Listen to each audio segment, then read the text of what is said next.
যদি কাউকে জিজ্ঞেস করা হয় আজ থেকে প্রায় ১৫০ বছর আগে মানুষের জীবন কেমন ছিল, তাহলে সে হয়তো খুবই সাদামাটা একটা জীবনের কথা বলবে। এমন একটা জীবন যে জীবনে প্রযুক্তির কোনো ছোঁয়া ছিল না। এমনকি কেউ যদি মেঘের উপর দিয়ে লোহার তৈরি কোনো যন্ত্রে চেপে এক দেশ থেকে অন্য দেশে যাওয়ার কথা বলতো, তাহলে তাকে পাগল বলা হতো। কারণ আকাশ ছোঁয়া তো দূরের কথা, আকাশে উড়ার কথা ভাবা মানেই ছিল পাগলামি। মানুষ ভাবতো ডানা ছাড়া আবার ওড়া যায় নাকি, এটা তো অসম্ভব। কিন্তু পৃথিবীর ইতিহাসে এমন কিছু মানুষ জন্মায় যারা অসম্ভব শব্দটাকে বিশ্বাস করে না। তেমনই দুই ভাই জন্মেছিলেন আমেরিকার এক সাধারণ পরিবারে, যাদের বড় কোনো ডিগ্রি ছিল না কোনো বিশাল ল্যাবরেটরি কিংবা সরকারের কোটি কোটি টাকার ফান্ড। শুধু ছিল একটা সাইকেলের দোকান আর বুক ভরা স্বপ্ন।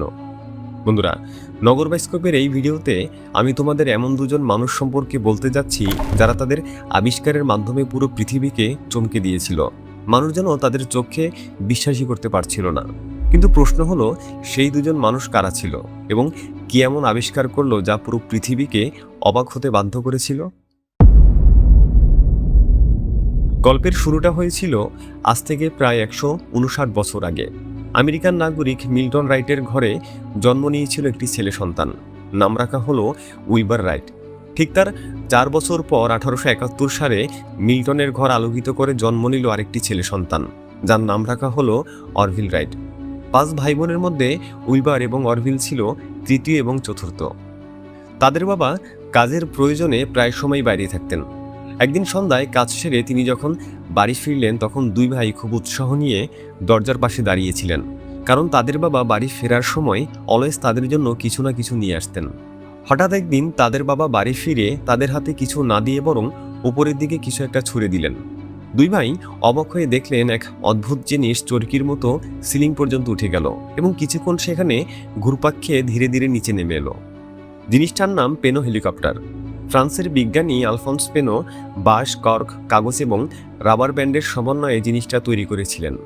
খেলনা হেলিকপ্টারটি দেখে তারা দুই ভাই এতই অবাক হলো যে তারা সেটার নাম দিল ব্যাট, যাকে আমরা বাদুড় বলি। কিন্তু হঠাৎ একদিন খেলতে খেলতে জিনিসটা ভেঙে যায়। তবে তারা বিষয়টা নিয়ে মন খারাপ না করে মায়ের টুলবক্স থেকে আঠার কাঠ বের করে জিনিসটাকে শুধু মেরামতি করলেন না, বরং আগের চেয়ে আকারে বড় ও শক্তিশালী করে তুললেন। কিন্তু মজার ব্যাপার হলো, খেলনাটা বড় করার পর তারা দেখলো সেটি আর আগের মতো উঠছে না। আর তখনই তারা বুঝতে পারলো আকার বড় হলে শক্তিও বাড়াতে হবে। ছোটবেলার সেই ভাঙা খেলনা ওড়াতে না পারার ব্যর্থতা থেকেই তারা ভাবতে শুরু করলো, যদি খেলনা উঠতে পারে তাহলে মানুষ কেন উঠতে পারবে না। এই চিন্তা থেকেই তারা সিদ্ধান্ত নিল তারা এমন একটি যন্ত্র বানাবে যা মানুষকে আকাশপথে ভ্রমণ করার সুযোগ করে দিবে। কিন্তু সমস্যা ছিল, উইলবার এবং অরভিল রাইট দুই ভাইয়ের কারোরই বড় কোনো ডিগ্রি ছিল না। বড় ভাই উইলবার হাই স্কুলের পড়াশোনা শেষ করলেও স্নাতক পড়াকালে এক ভয়াবহ দুর্ঘটনার শিকার হন। বরফের উপর হকি খেলার সময় এক বন্ধুর হকি স্টিকের আঘাতে তার মুখের সামনের দাঁতগুলো ভেঙে যায়। এই শারীরিক ও মানসিক আঘাত তাকে এতটাই বিপর্যস্ত করে দিয়েছিল যে তিনি বাকিদের মতো কলেজে না গিয়ে বাড়িতেই একাকী জীবন বেছে নেন। তবে বাড়িতেও তিনি সময় নষ্ট করেননি। বাবার বিশাল লাইব্রেরিতে দিনরাত বিভিন্ন বিষয়ের বই পড়ে তিনি নিজেকে তৈরি করেন। অন্যদিকে ছোট ভাই অরভিল পড়াশোনার চেয়ে যন্ত্রপাতির প্রতি বেশি আগ্রহী ছিলেন, তাই স্কুলের পড়াশোনা শেষ না করেই ঝুঁকে পড়েন বাস্তব কর্মজীবনের দিকে।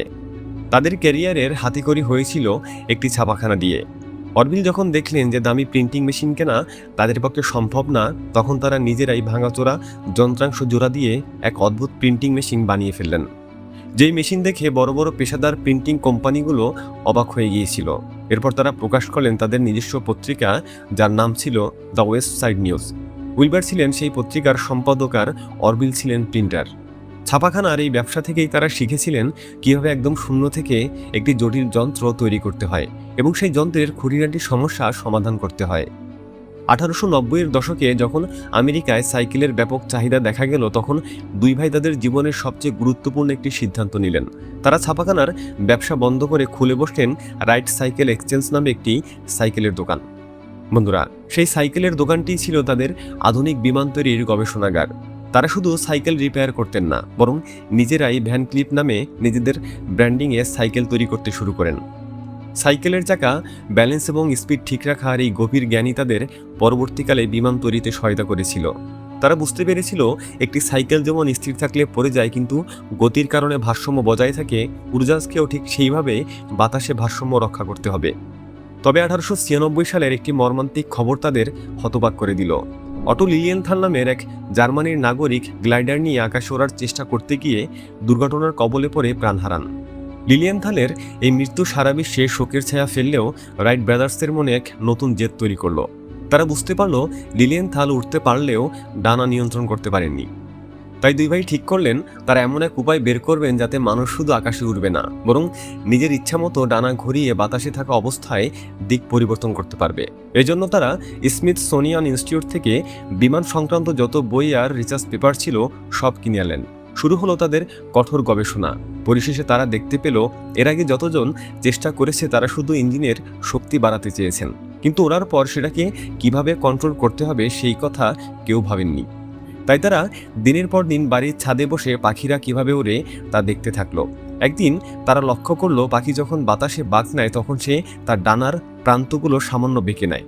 এরপর তারা ভাবলো পাখির মতো যদি বিমানের ডানার প্রান্তগুলোকেও নিয়ন্ত্রণ করা যায় তাহলে আকাশপথে রাজত্ব করা সম্ভব।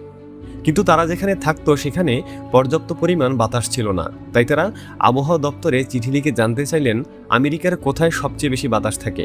জবাবে বলা হলো উত্তর ক্যারোলিনার কিটি হক সমুদ্র সৈকত। এটি এমন এক সমুদ্র সৈকত যেখানে বছরের 12 মাস প্রবল হাওয়া বইতে থাকে। অবশেষে 1900 সালের দিকে সেই দুই ভাই বাড়ি ছেড়ে শত শত মাইল দূরে সেই নির্জন সমুদ্র সৈকতে তাঁবু গাড়লেন। শুরু হলো তাদের বিমান তৈরির প্র্যাকটিক্যাল লড়াই। কখনো বাতাসের ঝাপটায় তাদের গ্লাইডার আশ্রে পড়ত, কখনো বা বালুর ঝড়ে তাদের সব পরিশ্রম লণ্ডভণ্ড হয়ে যেত। 1901 সালে তাদের একটি বড় ব্যয়বহুল পরীক্ষা যখন ব্যর্থ হলো তখন উইলবার এতটাই ভেঙে পড়েছিলেন যে তিনি অরফিলকে বলেছিলেন মানুষ আগামী 1000 বছরেও উঠতে পারবে না। কিন্তু পরের দিন সকালেই সেই জেদ আবার ফিরে এলো। তাই তারা নিজেরাই ঘরের কোনো একটি ছোট্ট উইন্ড টানেল বা বায়ুর সুড়ঙ্গ বানিয়ে ফেললেন। সেখানে তারা কয়েকশো আলাদা আলাদা ডানার নকশা পরীক্ষা করে পৃথিবীর ইতিহাসে প্রথম অ্যারোডাইনামিক ডেটা তৈরি করলেন। এরপর কেটে গেল প্রায় দুটি বছর। সালটা 1903। রাইট ব্রাদার্স ততদিনে গ্লাইডার বা ইঞ্জিনবিহীন বিমান নিয়ন্ত্রণে দক্ষ হয়ে উঠেছেন। কিন্তু তাদের মূল সমস্যা ছিল এমন একটি ইঞ্জিন তৈরি করা যা নিজের শক্তিতে আকাশে উড়বে, আর এর জন্য প্রয়োজন ছিল একটি হালকা বাট শক্তিশালী ইঞ্জিন। তাই তারা তৎকালীন সময়ের সবচেয়ে বড় বড় গাড়ি নির্মাতাদের কাছে ইঞ্জিনের জন্য অনুরোধ করলেন, কিন্তু তাদের সবাই ফিরিয়ে দিয়েছিল। কেউ বিশ্বাসই করতে পারছিল না যে ছোটোখাটো ইঞ্জিন দিয়ে বিশাল এক কাঠামোকে আকাশে ভাসিয়ে রাখা সম্ভব। কিন্তু রাইট ব্রাদার্স দমে যাওয়ার পাত্র ছিলেন না। তারা তাদের সাইকেল দোকানের মেকানিক চার্লি টেলরকে সাথে নিয়ে মাত্র 6 সপ্তাহে নিজেরা একটি 12 হর্স পাওয়ারের ইঞ্জিন বানিয়ে ফেললেন, যা ছিল এক অভাবনীয় সাফল্য। এরপর তারা বিমানের জন্য একটি কাঠামো তৈরি করলেন এবং সেখানে ইঞ্জিন বসালেন। সব প্রস্তুতি শেষে 1903 সালের 14 ডিসেম্বর প্রথমবার চেষ্টা করতে গিয়ে উইলবার ব্যর্থ হলেন এবং বিমানটি সামান্য ক্ষতিগ্রস্ত হলো।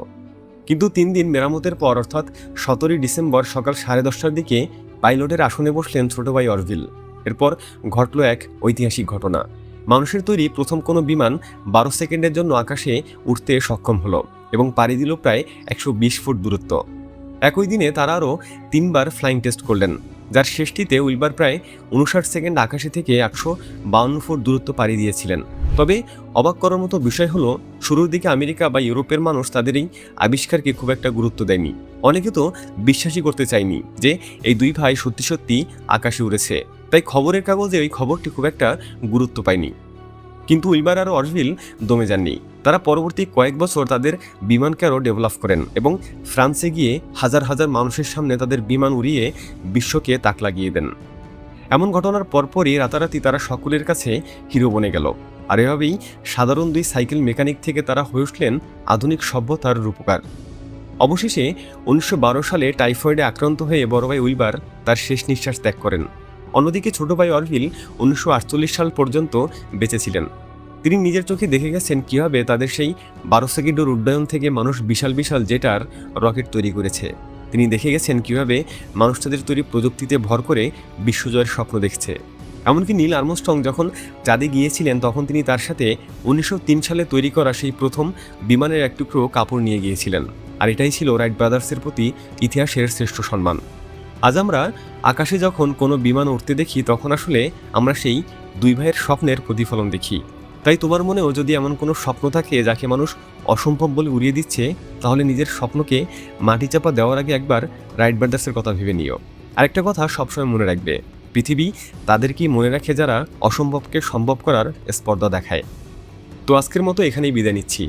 ভিডিওটি ভালো লাগলে একটা লাইক করতে ভুলবে না এবং চ্যানেলে নতুন হলে সাবস্ক্রাইব করে নগর বায়োস্কোপের সাথেই থাকো। Thanks for watching.